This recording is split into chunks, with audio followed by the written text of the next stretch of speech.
Bonjour et bienvenue sur cette vidéo dans laquelle je vous propose un résumé illustré de l'acte 3 des Fourberies de Scapin.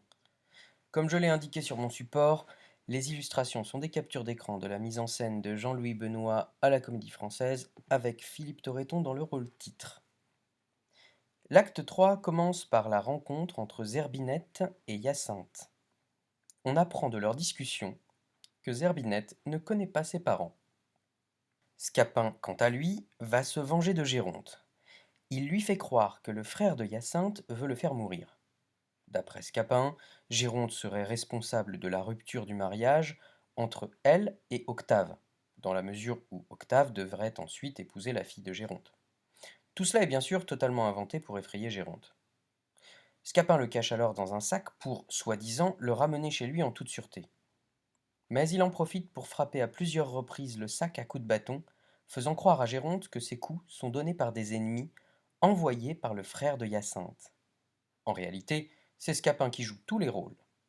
À la fin, le sac s'ouvre et Géronte découvre qu'il s'est fait avoir. Scapin prend alors la fuite. Regarde! En voici un autre que la mine d'un étranger!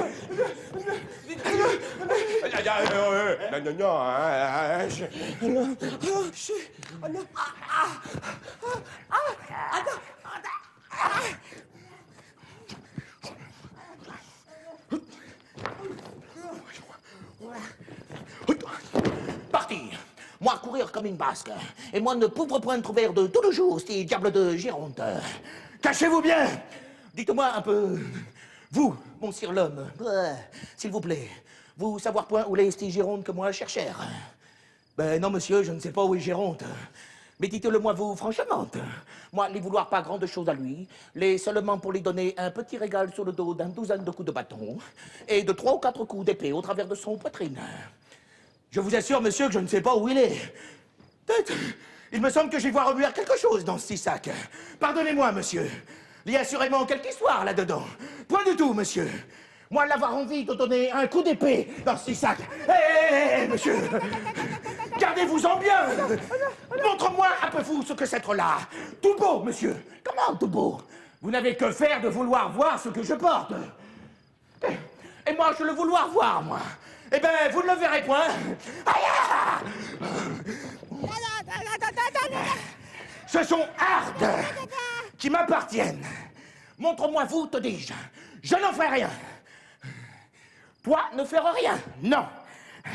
Moi, paillé de ce baston dessus les épaules de toi. Je me moque de cela. Toi, faire le drôle.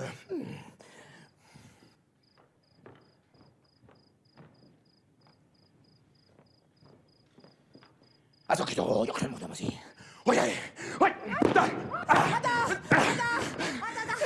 Ah, monsieur.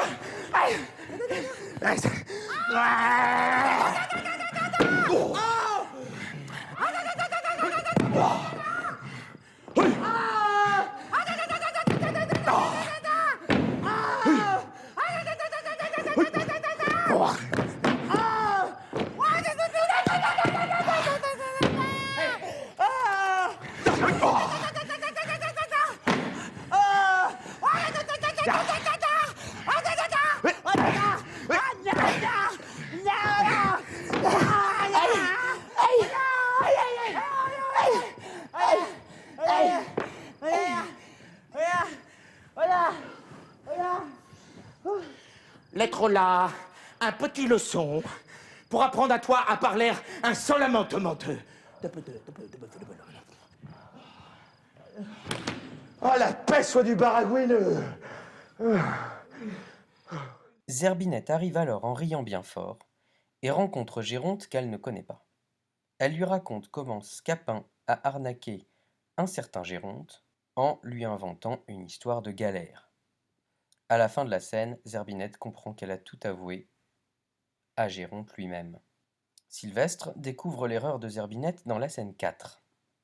C'est alors qu'Argante, à qui Géronte a expliqué tout ce que lui avait dit Zerbinette, tombe sur Sylvestre pour le punir. Mais celui-ci rejette évidemment toute la faute sur Scapin. Par la suite, Argante et Géronte se parlent, fous de colère à l'idée de s'être fait voler par Scapin.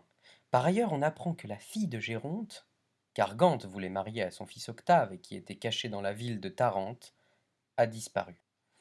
Et voilà qu'on apprend justement que cette fille n'est autre que Hyacinthe. Nérine, sa nourrice, l'a mariée à Octave, car son maître, Géronte, avait disparu, et elle n'avait plus d'argent pour l'élever. Tout s'arrange donc pour Octave, qui a épousé sans le savoir celle à qui Argante voulait le marier. Sylvestre prévient Scapin de la colère d'Argante et de Géronte. Mais cela ne semble pas l'inquiéter outre mesure. La scène 9 est celle des retrouvailles entre Géronte et sa fille Hyacinthe. Puis c'est au tour d'Octave de découvrir qui est sa femme. Hyacinthe supplie alors son père de pardonner à Zerbinette de s'être moqué de lui. Voilà alors Léandre qui apporte un bracelet qui prouve que Zerbinette est née à Naples, ville où se passe notre histoire. Quand il voit ce bracelet, Argante le reconnaît, c'était celui de sa fille disparue. On comprend qu'Argante est en fait le père de Zerbinette. Léandre peut donc maintenant l'épouser sans problème.